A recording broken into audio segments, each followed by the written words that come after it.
Dévotion journalière. Église La Foi Apostolique. Lecture biblique, Hébreux chapitre 13, versets 1 à 25. Ne vous livrez pas à l'amour de l'argent, contentez-vous de ce que vous avez, car Dieu lui-même a dit, « Je ne te délaisserai point, et je ne t'abandonnerai point. » Hébreux chapitre 13, verset 5. Une vidéo populaire pour enfants raconte l'histoire d'une femme qui vivait modestement. Elle déprimait en regardant autour d'elle, où elle voyait les nombreux biens que possédaient les autres. Sans tarder, elle eut l'opportunité d'accumuler encore plus de trucs, et elle se lança dans une frénésie d'achat.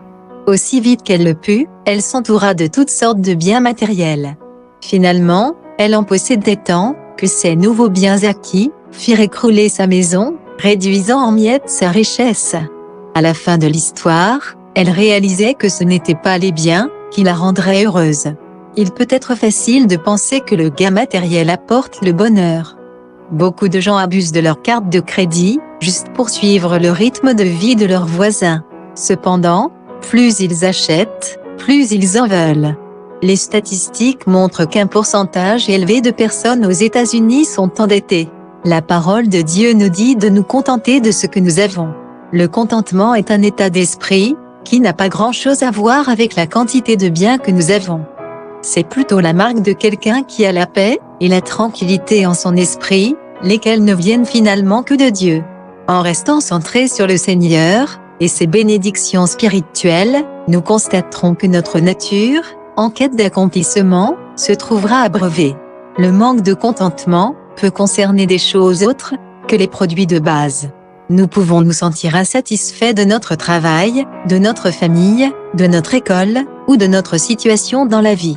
Il peut être bien de faire des changements, qui rendront plus notre situation à notre goût, mais lorsque nous suivons Dieu, nous pouvons trouver satisfaction en toute situation, où nous nous trouverions. Quand nous avons Jésus, nous n'avons vraiment besoin de rien d'autre, car il a promis de subvenir à tous nos besoins, qu'ils soient physiques, émotionnels, ou spirituels. Nous pouvons être heureux et satisfaits parce qu'il a promis de ne jamais nous délaisser ni abandonner. Contexte. Dans ce dernier chapitre du livre des Hébreux, l'auteur exhorte les saints à s'aimer les uns les autres, car ils sont frères et sœurs dans l'Évangile. Il les encourage à faire preuve d'hospitalité et à se souvenir de ceux qui sont emprisonnés à cause de l'Évangile. Soulignant l'importance de la fidélité dans le mariage, il les exhorte à se contenter en toutes circonstances.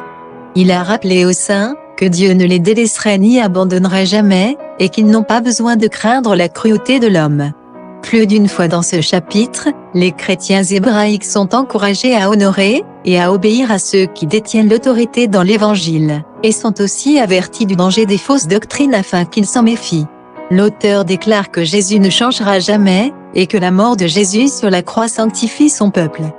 Il fait ressortir que les croyants sont tels des pèlerins sur la terre, le ciel est leur véritable patrie.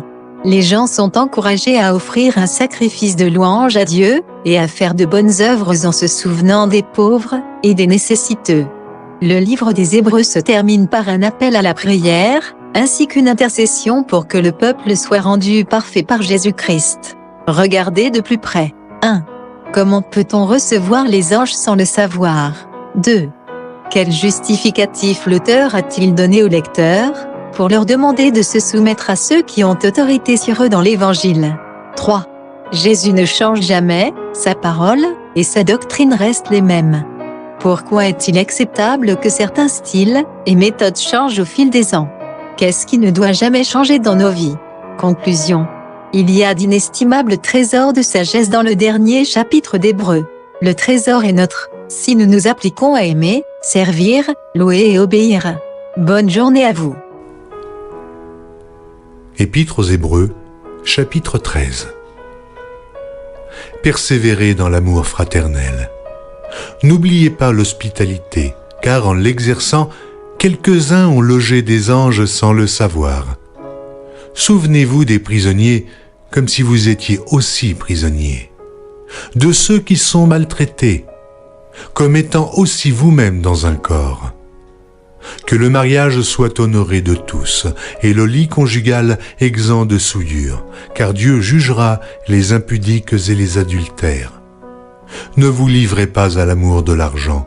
Contentez-vous de ce que vous avez, car Dieu lui-même a dit « Je ne te délaisserai point, et je ne t'abandonnerai point ». C'est donc avec assurance que nous pouvons dire « Le Seigneur est mon aide, je ne craindrai rien.